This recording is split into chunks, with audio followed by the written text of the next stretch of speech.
জিনিস কেনা মানেই অপচয় নয়, এটা নিজের প্রতি ভালোবাসার একরকম প্রকাশ। হ্যালো এভরিওয়ান, আসসালামু আলাইকুম।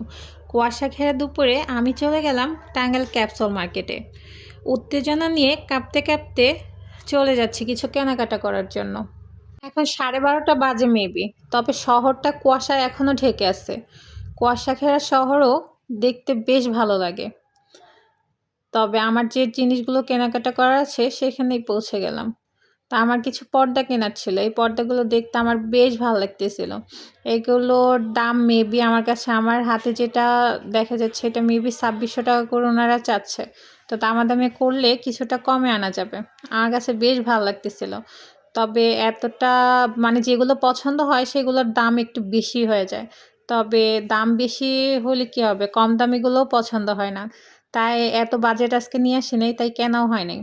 তো চলে এলাম ঘুরতে ঘুরতে, তো কিছু তো কিনে নিয়ে যেতে হবে, যেহেতু এত কুয়াশার মধ্যে চলে আসছি।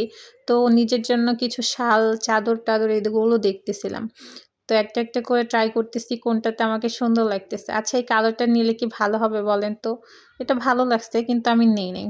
তারপর শখের কিছু ফুল, মানে ফুল মানেই আমার দুর্বলতা কাজ করে। আর এই ফুলের দোকানটা বেশ সুন্দর, সব ধরনের ফুল পাওয়া যায় এখানে। আর দামিও অনেকটা সাশ্রয়ী। তো এই গাছগুলো আমার বরাবরই ভীষণ পছন্দ, যেহেতু আমি নিব এগুলো কিছু। তো এগুলোর দাম ৭৫০ টাকা করে ওনারা, মানে ৭৫০ টাকা করে রাখছে আর কি আমার কাছ থেকে। মেয়েরা ঘর সাজাতে খুব বেশি পছন্দ করে, তাই মেয়েদের দুর্বলতা এখানেই। মেয়েরা আর না খেয়ে থাকবে, তবে এই জিনিসগুলো দেখলে তাদের কিনতেই হবে, এরকম একটা ব্যাপার হয়ে যায়। আর এই লতাগুলো আমার বরাবর বেশি পছন্দ। এই লতাগুলো ঘরে থাকলে বেশ ভালো লাগে।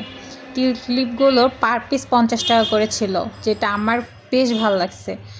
এই গাছের প্রতি আমার অনেক দিন ধরেই নজর ছিল, ভাবলাম কিনবো। আসলে এখন এত টাকা বাজেট নিয়ে আসিনি, এর জন্য কিনা হয়নি। তবে এটা আমি একটা নিব ইনশাল্লাহ অনেক দিন। এটার দাম ৩০০০ টাকা ছিল মেবি।